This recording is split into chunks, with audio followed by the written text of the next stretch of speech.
Hi, Leo. It's an absolute pleasure to have you here live on a session that we can actually share with the rest of the world, because for some time we've been working together privately, and I just thought I can't just keep this to myself. You got to go on the camera and we have to share this goodness with the world.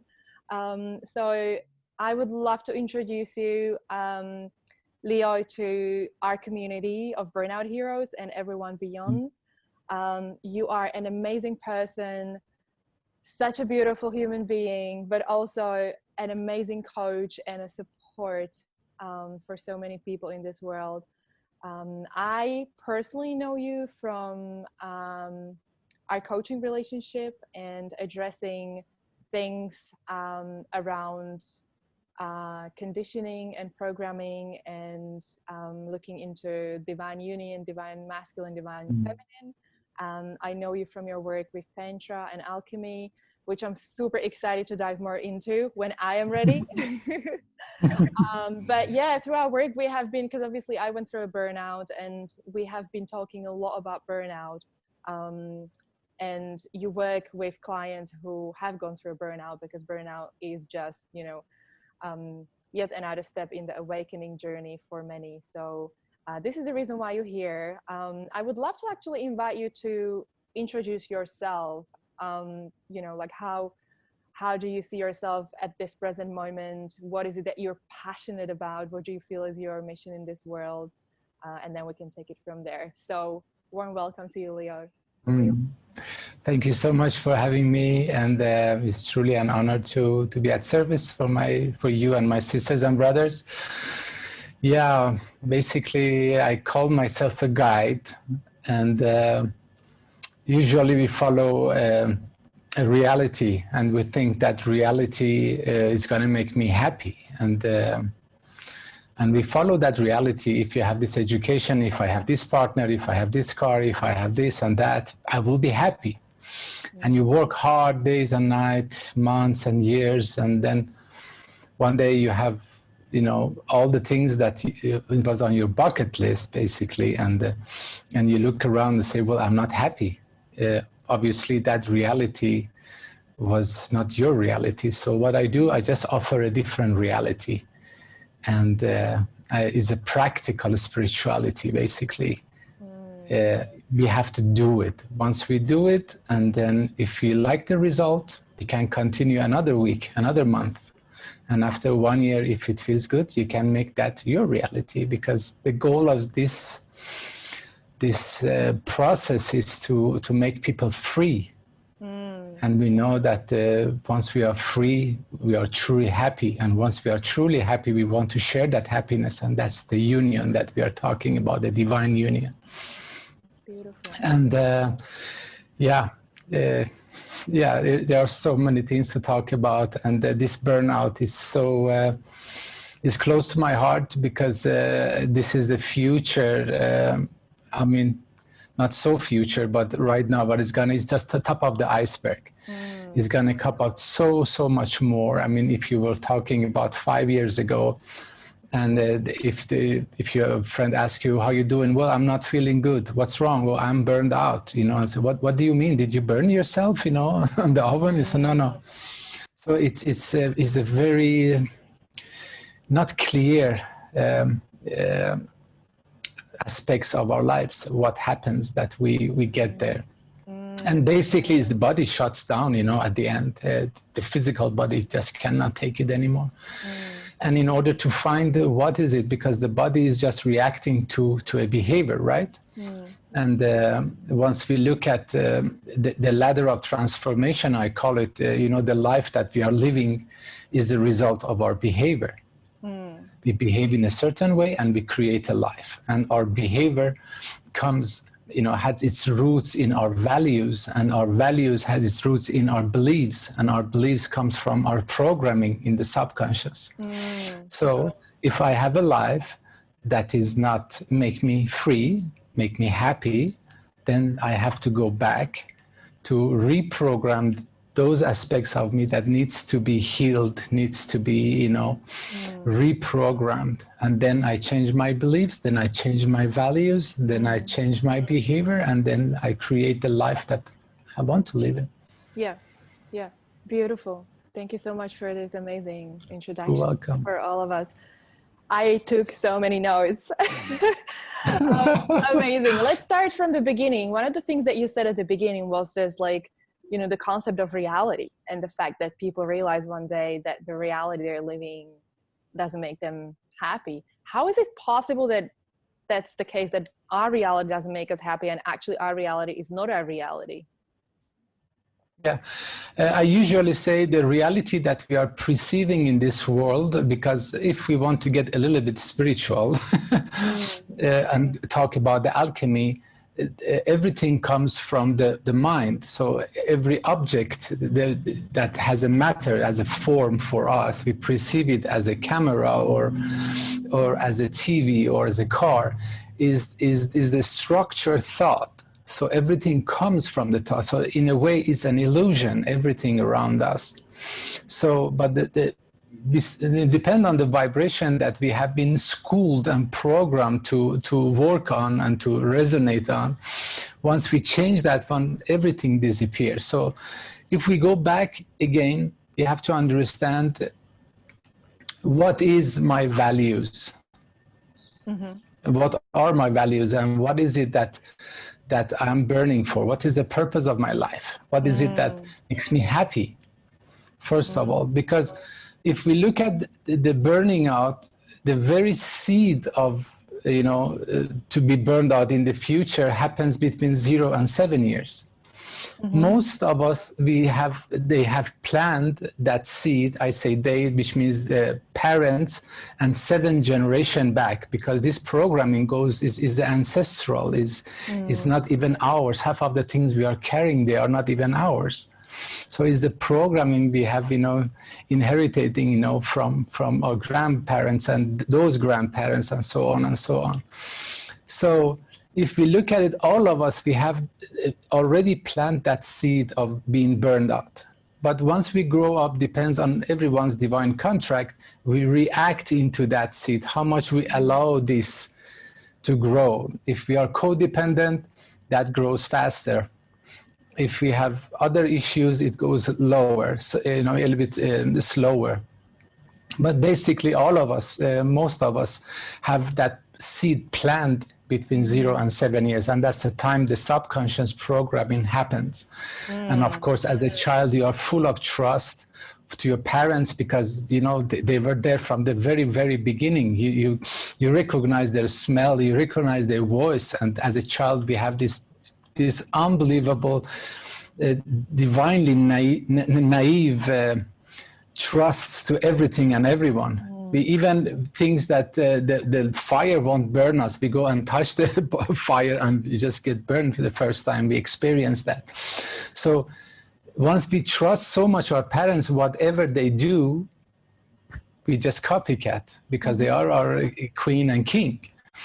And the most amazing part of this subconscious is that 95% or more of our behavior as an adult is a playback from that programming that happened between 0 and 7. It sounds very crazy. No, I'm an adult man, I know a woman, I know what I'm doing, but it's really, once you see the things that you want to do, but it doesn't happen, it goes back to that programming. So then we have to, this is very crucial to understand. Every one of us, we have that one within us. And then what happens, there are so many other elements that walks in once we grow up, and that develops into the burning out, because at the end, the body just cannot take it anymore. That was the crazy thing for me to realize, really, like when you're talking about the ancestors, when you're talking about, this being kind of inherited or just a way of copying other people's behavior, and the fact that there's like over 90% of me is just autopilot. And it was really like freaky, scary for me, but also in a way like freeing, relieving, because okay, it's not just me. It's been there. So let's dive a little bit deeper into that, because so what like immediately comes to mind is that, right, so this is how humanity is. This is how we are as humans. So surely this must have been happening for a while. And you're saying that we all have that like burnout potential, if I can call it that way, in us. Yeah. But at the same time, you said that, you know, like maybe 5 years ago, burnout wasn't such a common thing, and it's becoming more and more like coming to the forefront. So even I heard some people talking about burnout generation. So can you speak to that, like what you see happening globally? Why are we seeing so much more burnout, and particularly this year? Like, and it seems to be, you know, like the contextual element there as well. That's what I'm really curious about. What do you think about that? Okay. You know, I don't want to sound conspiracy theorist, that kind of people, but the thing is that there is a matrix that we are living in. And this matrix has owners, basically, and they are telling us what is happiness for us through media, through the advertisement, and through music. So if you have bling blang, then you're happy. If you have this car, then you're happy. If you have that Gucci bag, you're happy. So of course, that once this is in our essence, once we get something, you know, it makes us very happy. But this is very temporary. So there is like, we are taking aspirin for the stone that we have in our shoe. And in order to get rid of the pain, we have to take the stone out. We don't need to take, you know, pills for that. And this is what society is telling us. And in order for us, they have put the money, that's the most important things. And that is like lashing people like, you know, horses in the caravan to pull the caravan. But the horses wants to be free. They want to just run around and have fun. So this is the society that has been built up at least the last 250 years, I would say. But what happens if you go back to history, when in the time of slaves, you know, remember when they were building things, you know, those big monuments, and they had slaves, and the slaves just could work maybe 5 years, 10 years, and they died, or they couldn't, you know. So the burnout is not something new. It goes way back in the history, but now we are more conscious about it, and we have our freedom. So we are speaking more about it. So we are the modern slaves. But the old slaves, you know, they didn't need to pay for the food and the place to sleep in. Now we are those slaves that we are paying our own food and our own place. So this is a very old story, but it has just changed the costume, and this we have to realize. In order to become free from the very, very essence of the key that can help us to heal ourselves from the burning out, is to become independent. Independency is the key. And how we can get that independency, and what are the things that they are blocking us to reach that independency, those are the places we have to look on, because this burning out has 1,000 roots. You know, we have to study every one of them. It's a very challenging journey, but yet I would call it the inner journey, because once we start to understand why I'm like this, and then suddenly you question everything in your life, and then, okay, now I have to change everything, and start the first step, you know, by taking care of your body and cutting the energy leak, I call it, because there are things that we are doing every single day that is a leak. The lack of energy is burnout, right? We have been misusing, because as you know, in Qigong, we say we have our dungeon is our basement. So when we do our practice of Qigong every morning, the energy that is over, we put it in our dungeon. And as you know, that dungeon, we need it for the emergency. Once we need extra energy, we have to go to that source.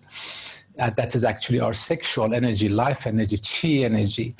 And that energy is there in case we need it. 25% of that energy goes to our sexual organ, 25% goes to our kidneys, right? So why kidneys? Because that's the adrenal gland's house, right? That's that we produce the adrenaline once we are in danger. And adrenaline basically goes and shuts off the productive part of our body, which is this part, and all the energy goes to the arms and legs, fight or flight. So all the things, all the creative part of us just shuts down. And as we know, once we are burned out, we are very stressed, right? So if the lion is chasing you and the adrenaline kicks in, so you get all the energy in your legs and you just run. And by running, you are dissolving all this adrenaline in your body. So it's actually is a poison in a way for us. So, but now the lion is not chasing. We are just worried about the mortgage. We are worried about this and that. And, you know, and the body perceives that, oh, someone is chasing us, is going to kill us. We are in danger. We have to survive.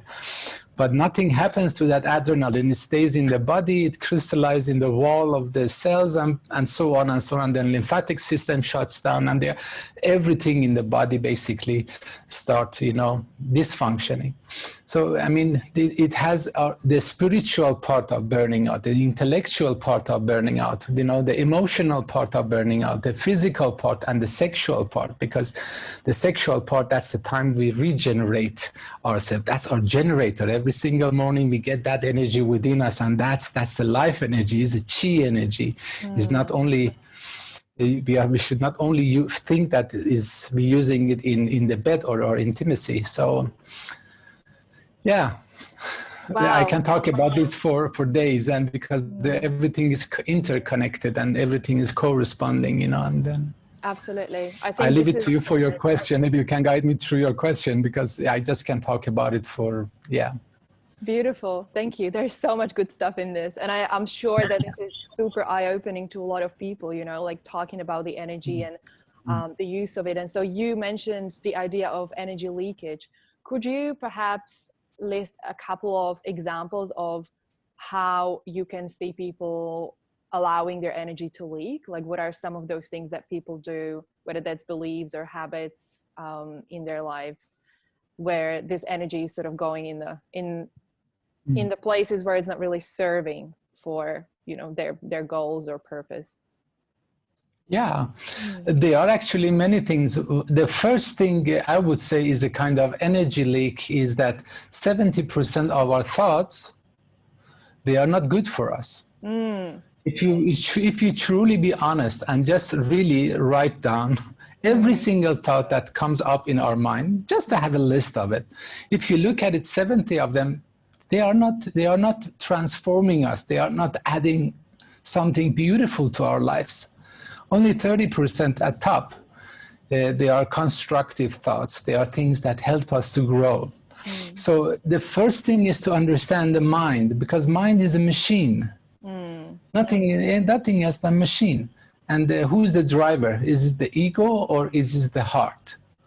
So once we understand that, because once we can free that 70% RAM memory in our computer, imagine how creative we can become, because that is, you know, that's the law. Once we are creative, we are happy. Very simple. Absolutely. And if you look at the IKEA, the very things that they are selling so good, you know, I'm from Sweden, so I just take that idea, you know, from IKEA. If it helps you to create, you know, a shelf or a chair or something, and you know, you concentrate on that. So all your concentration, 100% is in that chair. And once you finish, you look at it and say, well, I built a chair. So once we create something, we are always happy. Even if you can draw something, play music, sing, run, build something, because that is the thing that is working against the burning out in a way once we are in that creative energy. But there are many things that we do on a daily basis that is the energy leak. As we know, there are, you know, the whole universe, Tesla was right, you know, it's energy, vibration, and frequency, and energy interferes and expands. That's the quality of energy. And that is the creative sexual energy. We call it the life energy. And once we are not using that energy in a proper way, so we can use it in another way that is really not good for us. Let's say, once I am angry, I am in the frequency of anger. So I'm leaking energy. When I'm feeling sorry for myself, I am leaking energy. If I have guilt, I'm leaking energy. If I have shame, if I hear lies or I speak lies, when I have illusion, when I have attachment, and when I have fear, all those things, they are the leakage every single day. We are losing energy every single day. And again, once we go to that creative, aspect of us, because we are creative beings, every single day we are creating, since the beginning. So, I mean, the examples are so many. And but first of all, my suggestion for the people that they are burned out is that to have a very clear vision what life I would love to live in detail. I mean, we have to separate between the dream and vision. I'm not talking about just dreaming about it. Dreaming is the first step and is very important. Start dreaming about the life. Even if you're right now in the miserable place, sorry to say that, just the extreme part. And then you say, okay, this is my life. It's really not good. So start dreaming a little bit. What life that makes me happy? What is it that I do and I know is gonna make me free? After dreaming and getting used to the thought of it, then you start creating a vision of it. Because the next step is a little bit closer. Vision is one step closer to the three-dimensional experience of it, is a physical experience of it.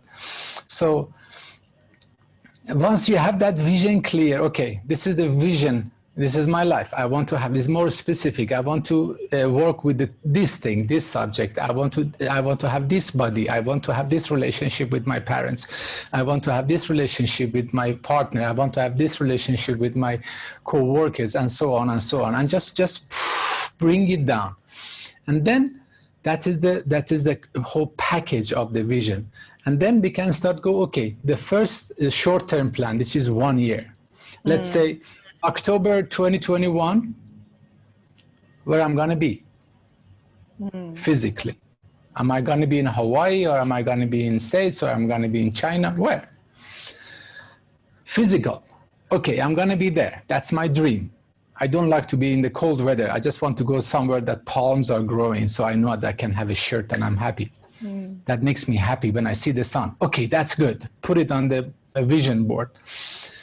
So we have 1 year plan, and then we have 2 years plan, and we have a 5 years plan. So, and they are all aligned with each other. So it's not the 1 year plan is this way and the second one is that way. They should be aligned. Okay, that is my vision. And if it's possible, make not a deadline, because that creates again that kind of stress. But that's the suggestion. If I change my behavior every single day, I will reach that goal.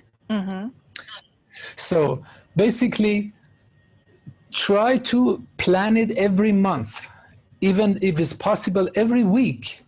And I'm talking about if you can just do 5 minutes. Say, I'm going to just do 5 minutes yoga, no yoga mat, no nothing, just on my bed. I'm just going to go in child's pose. Because it's the most difficult thing is once you are down in the dungeon, you want to take yourself out. Everything is so heavy. You don't even want to wash your dishes. You don't want to do anything. Because the first thing we ignore once we are unbalanced is our body. We don't eat good. We don't sleep good. We don't go to gym. We don't do yoga, this and that. So the first thing that we start, that's the first sign that we are not taking care of the body. So let's make some reverse engineering. I start with my body in order to get healed. So very, very, very small step. And I'm talking 3 minutes power walk. Just 3 minutes.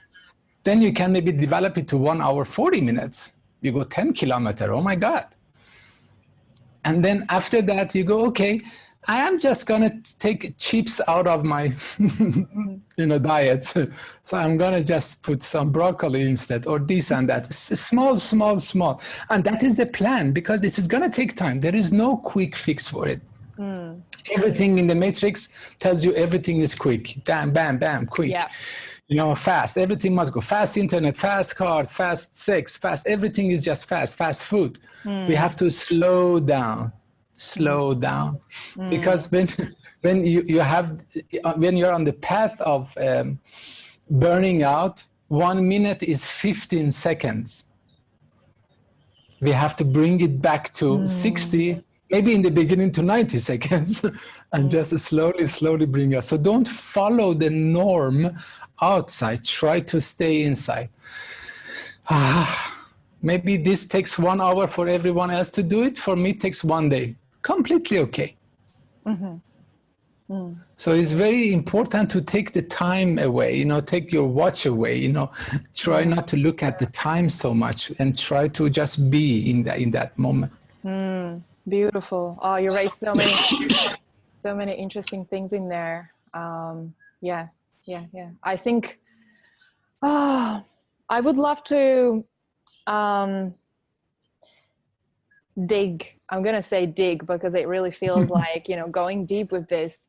In that process of changing behavior, changing our thoughts, changing how we respond, changing how we do things.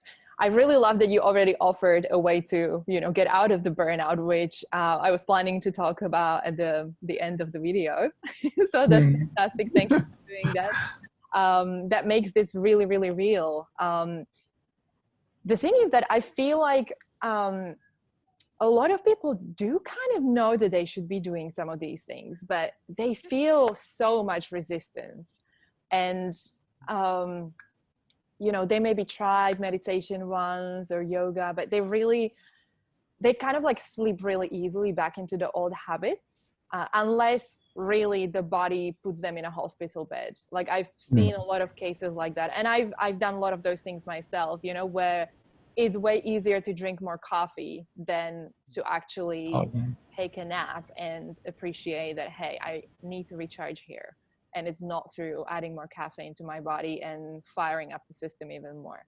So this perhaps brings us back to that conversation around our beliefs and habits being formed really, really early on in the early childhood.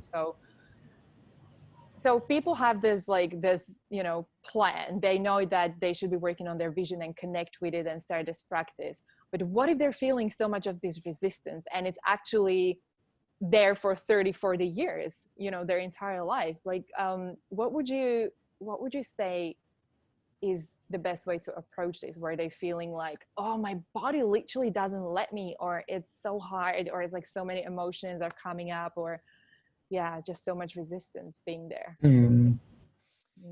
I would say priorities. What is my priority number one? Let's say hypothetically, it takes a family. Let's take a family with the mother and father and 2 children.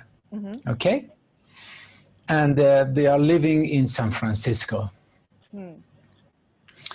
And the goddess, the mother, she's on the edge of burning out, is almost there. And they are working both, so they have 2 salaries, they have this and that, they have cars, they have mortgage, all those things that they are there, you have to be a little bit brave, because my suggestion that has been working with many people and couples for that matter, that it actually helped that the relationship become more focused. And I was writing down, because even I coach people in economy and, in business, how to create abundance in your life. So I was writing down, okay, this much money comes every month to family. And where are the leaks? The same thing, economy and body is the same. Okay, I bought the latest, Cadillac or Lexus, and that costs so much every month I have to pay. And we have 2 cars, or maybe 3 cars, and then they have this and that and that, and you add everything, and then you see, shit, if I don't work 1 month, I lose my home. So that is the stress, right? And then the same family, they had some heritage a little bit, and then they had the inheritance, and then they had good planning. So they moved about 25 minutes by car outside of the Bay Area. Beautiful nature. And they bought a piece of land, and it was an old house, but they just rebuilt it. And they are now living with one salary, basically. So they are working 50%, 50%. Kids are heavy. They have lots of animals, in the house. They have their own chicken, and they are in the summer. They are having lots of vegetables. They are growing, and just working with the Mother Earth. It's such a healing process. I know many people that they have been burnout. They just start with the tomato plants in the balcony. Just the tomato, just to see how things go slowly, because that is a good reminder. Things grows slowly with love and care, but you will get the cherry tomatoes. And again, we have to learn that it is a slow process, and that hurry up, that fast thing you have to do is just an illusion from the matrix. It's not even ours. So you have to find your own rhythm, because that's one of the elements, one of the ingredients for burning out. You compare yourself with other people. Yeah. Right? And if we don't stop comparing, okay, that is my life. It's going to take 2 years, 3 years. Well, as long as I take one step. And most of the people that they are burned out, I have this quote, I tell them, perfection is a tricky business. Excellence is fine, which means if we are chasing the perfection, we will never, ever, ever reach that. But we are capable of reaching that perfectness, because we are perfect as a human being. Look at our body, how everything functions so perfectly. Look at the kids, how they are growing. There are so many amazingness within us.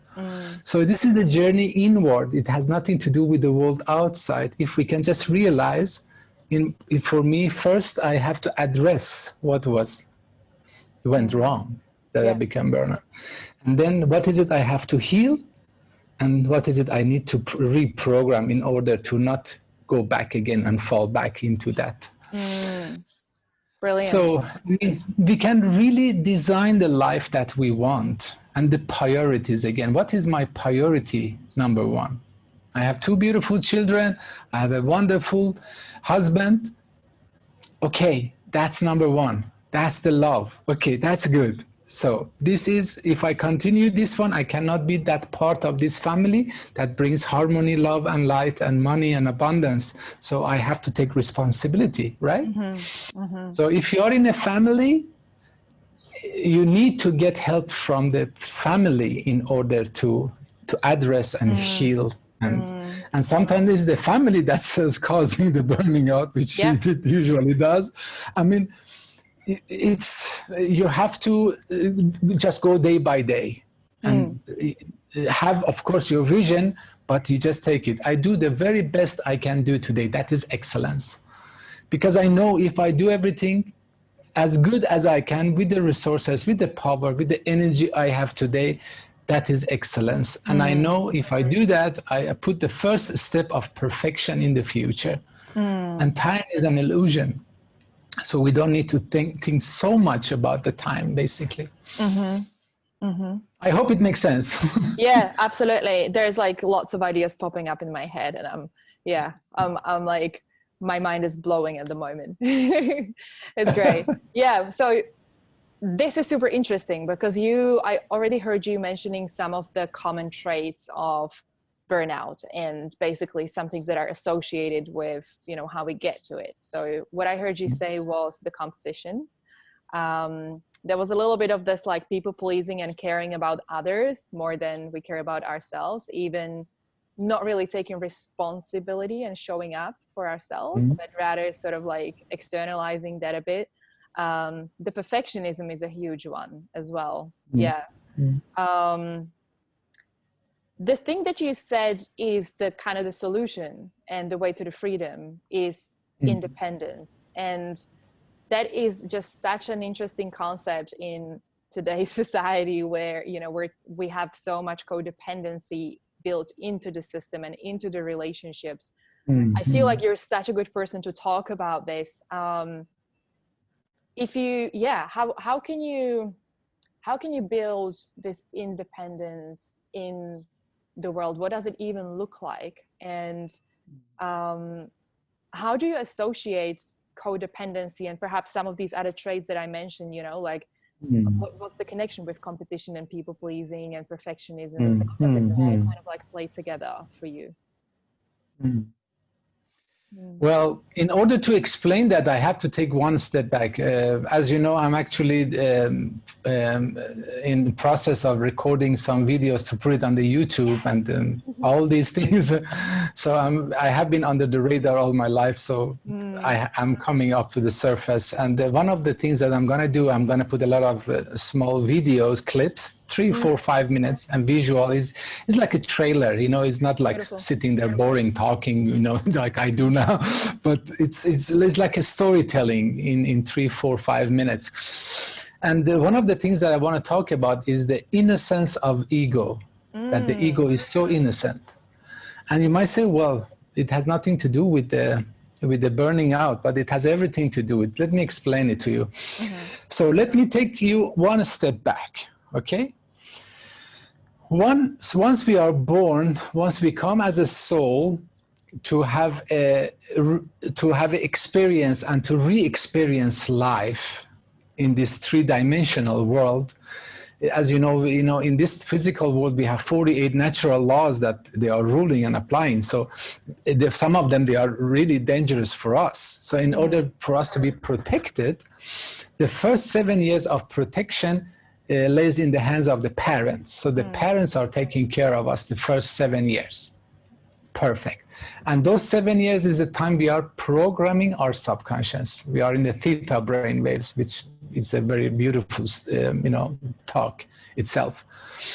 But at the same time, we are building our personality. So the first 7 years, while we are reprogramming and programming our subconscious, we are building our personality.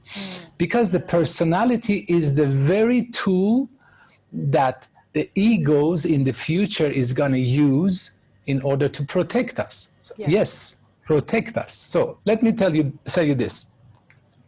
Once we are born, we came into this world with 2 suitcases. In one suitcase, it's called the protection case. There are 7 elements in that suitcase that protects us against everything in this physical world. So we can feel free and feel safe to experience and re-experience life. Good. Those 7 elements called the egos. So they have the self-importance, you have anger, you have laziness, and you have, gluttony, and so on and so on. The 7 deadly sins, they call it, but they are actually the 7 tools of protection. So that's why I said the ego is so innocent, because the ego has only one job to do, to protect us, to protect me. That is the first suitcase. So if we have laziness, what's the job of the laziness? When you are working too much, you are burning, your body is getting tired, the laziness comes on, hey, chill, go and get sleep, get some food, do nothing, just swim, just relax. And then, okay, so it's a protection there, right? So the second suitcase we have, we call it the self-worth. The self-worth is the second. What does it mean? What do we need to do with this suitcase? We are using the first suitcase, the egos, to fill up this suitcase of self-worth. What is my worth? So we are using the ego 30%, let's say, of self-importance. And we are using the greed, greed, and you reach that 30%, that red line. And then you have laziness and so on and so on. So you are protected once all the egos reaches 30%. Then you know your worth. No one comes and takes things from you because you react, you show them, that is my border, don't cross it. But that is the most amazing and very difficult thing. Once we have reached that red line, that 30%, we have to change the ego to virtues. Which means I'm using the self-importance ego until I reach the red line. And after that, what I do, I become humble. I'm greedy. I make sure that I have enough money and food for my family first. When I have it, after that, okay, everything is safe, I turn into generosity. So the red line, that's called dependency.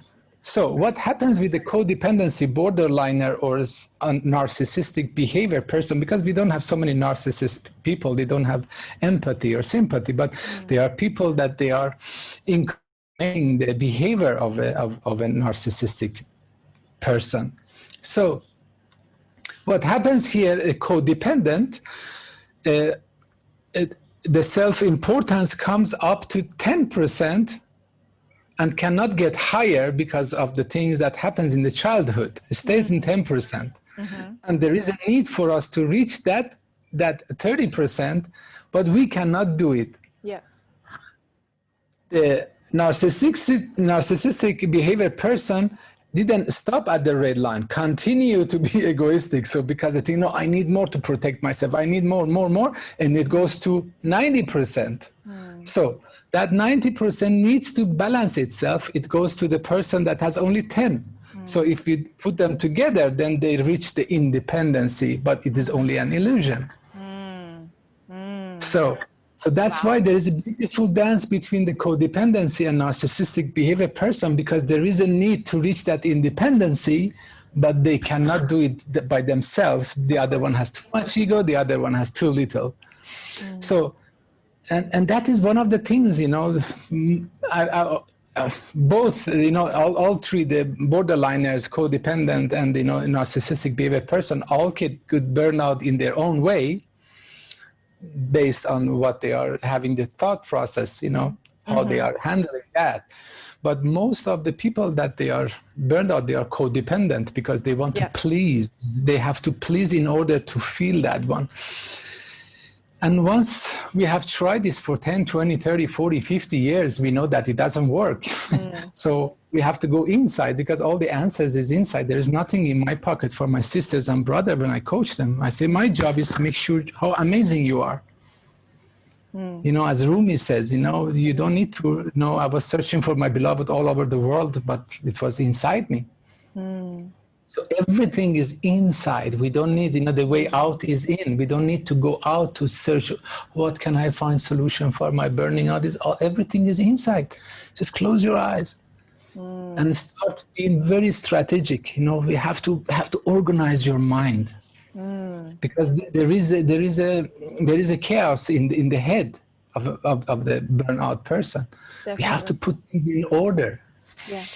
And that's what I say, codependency and independency and narcissistic behavior, you know, everybody's trying to find that independency line, because we know for sure, 110%, once we are independent, we are invincible. Nothing can force us to burn out or other things in your life. This feels so good. Thank you for painting that picture for us and taking people on the journey. I will never get tired of hearing this and reminding myself of this. It's so important. So important. It's so important. Yeah. Thank you so much. With about 10 minutes to go, I have 2 more questions that I would like to talk about.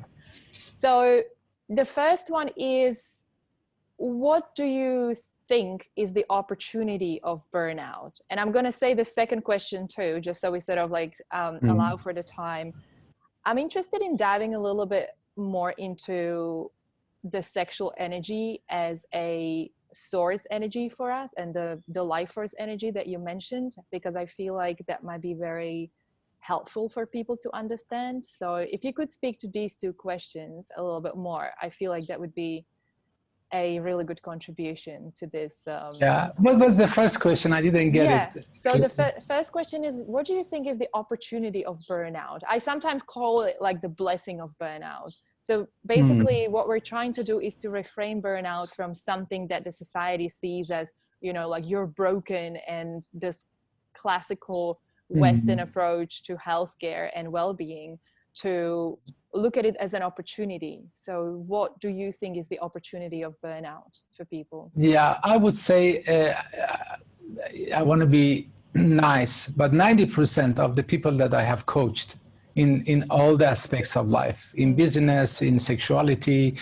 in the spirit, you know, in the mind, and all the aspects that people need coaching, and 90% they got burned out, or they were at the edge of burning out, because that's the wake-up call. Right. And that's amazing. If we can just look at the word wake up call, which means now it's time for me. Everything, this is my physical body is right. Let's say, no, enough. I just can't take this anymore. Because once the body talks to us, we are so connected to the body. Once the body starts talking, we just give up. We say, well, I have to do something else. Because if we were very clear and we could have a good communication with our body, the body could tell us. When the body tells you, go to sleep. Oh no, I just want to send 10 more emails. No, the body tells you, go to sleep, and listen to the body. Because this is the first thing, you know, once people start coming back or burning out, I usually say for every year of stress, put 1 month of doing nothing, zero, nada. What does it mean? Let's say you have been stressed since you were 12 years old, because this is, again, you know, it goes way back. You have been stressed and now you are 32 years old. So you have 20 years of stress. Find a way. I know sometimes the financial and this and that. I know people that went to the monastery and living with almost no money. They were working, you know, in the garden just to get some food. Just cut everything. If you don't have other obligation like children and those that there are solution for them too. But find a way just to do nothing for 1 month for every year that you have been stressed. Because it's an opportunity for us to say, yeah, I'm listening to my body. I'm hearing you. I'm going to put you back to this. I'm going to pay my debt, because there is a debt going on here. Every time I don't sleep well, I don't eat, so I'm creating debt, and debt is not good. Not to bank, not to yourself. Pay off all the debt. Become debt-free. So this is like the opportunity, is a wake-up call. You know, we could see it as a blessing. We could see it as a curse. But I suggest that we can see it as a blessing. And the second one, the sexual energy. As you know, I have over 50-something workshops, and they are between 3 and 6 hours. And it explains everything in details, every aspect of us, spiritually, intellectually, emotionally, physically, and sexually, how we function. Because we have to understand how we function. You know, if you buy a TV or something, or if you download a music program, you know, the book of instruction is this thick. You have to learn how every bottom function works, you know, but we don't know anything about the body. We just need it. It's some food and sleep, basically, and some intimacy. But we have to understand all the aspects of us, and that's a beautiful journey. Once we started, we will never, ever, ever regret it. It's just so joyful.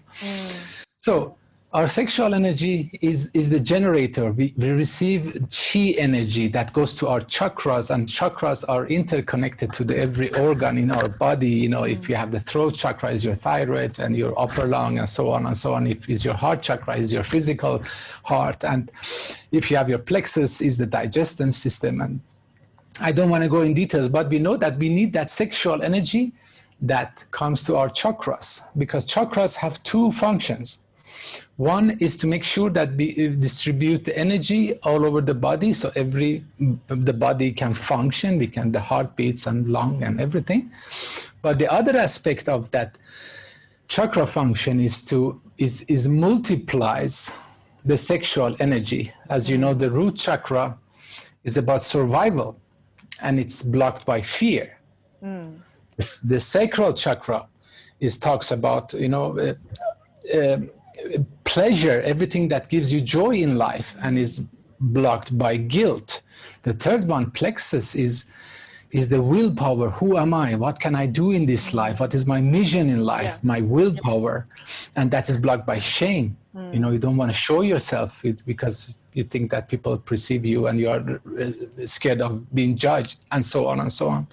Heart chakra, which is the middle, is about love, and grief is blocking that energy. And then we go to throat chakra, stands for the truth, and we are blocking it with lies. And the third eye is about, you know, the insight, the divine insight, so we can see things for what they are, and we are blocking it by illusion. And last but not least is our crown chakra, stands for the cosmic love, you know, seventh dimension, the source. And then we are blocking it by attachment. So we don't want to let go this physical world. It doesn't mean that you have to die, but you have to psychologically die in order to get free. So the sexual energy wants to come up. But if you have a fear of survival, if we have shame, if we have guilt, if we have grief, if we have lies, if we have illusion, if we have attachment, we are blocking that energy to come up and, you know, to reach the diamonds within us and let them shine through us. Definitely. And there are so many, unfortunately, I cannot put it in 5 minutes because it's a huge, huge subject, and it's very, very interesting. And hopefully, the videos that I'm going to put up is going to help a little bit. And then I'm going to have my workshops, and I have coaching for coaches, which is it's going to be in the future. And that would be because we have to have a holistic approach to the healing process, because most of the psychiatrists, psychologists, they go through the mind, and they think, of course, mind is a very powerful thing, but maybe there are things that first needs to be healed in the sexual or emotional or physical or spiritual in order for other things to be function. So those programs are coming up. Hopefully my website's going to come up in about a month or so. And then, and we have this divine union, which is the first divine union within me, which helps me to become free. And then we have the divine union between couples. So it's an interesting story. It started here. Thank you so much. It's so connected, all of it. So thank you so much for letting us glance into this huge picture that we're all a part of, and offering some of your beautiful sharings, Leo. And thank you so much. Yeah, thank you. I so look forward and again, to the video. Again, you know, that I know that 1 hour is really very short time, but I just hope that this conversation could give some glimpse, a little bit more light into what is it that's happening, you know, and makes people curious, because once we get curious, then we go and search, and then we always find answers once we search. Beautiful. Where can people find you, or is the website and the channel? Yeah, it's on the process. It's going to be leopakkhoo.com, but I'm going to share it once it's ready. And again, everything in my life, all the experience and all the messages that I have received is in my head. So the last 8 months, I have been just writing and putting content to put them structure in them. Because when I go and coach, everything just comes naturally. But in order for people to have access to that information without having me personally there, it's a process which I'm having a divine help here too, as you know. So it's getting structured soon. So and the YouTube channels, hopefully. So it's gonna be amazing. Beautiful. And as you see here, we have created a studio. So we are going to create beautiful, good quality content with the you know, visions and with the motion pictures in it, so we can just create a beautiful, harmonious space to grow. Amazing. Thank you so much. I'm so excited and really grateful that you're doing this, because the world thank you for inviting me. Amazing. I will add all the information about where people can find you if they're interested in learning more. We can add it once it's ready. Thank you so much for taking the time. Thank you so much. Hello to Ubud, 20 kilometers away from me, I think. And I just want to send healing and love to all my sisters and brothers right now in this moment. They are looking at this. Everything is going to be all right. Just stay positive. There is always a solution. There is always a solution. And this is, I know right now it feels very dark, but I have been there too. So I know what I'm talking about. And this works. We just have to start taking the first step. And I'm sending you all love, healing, and light. And keep shining. Thank you so much. Thank you, Leo. Thank you.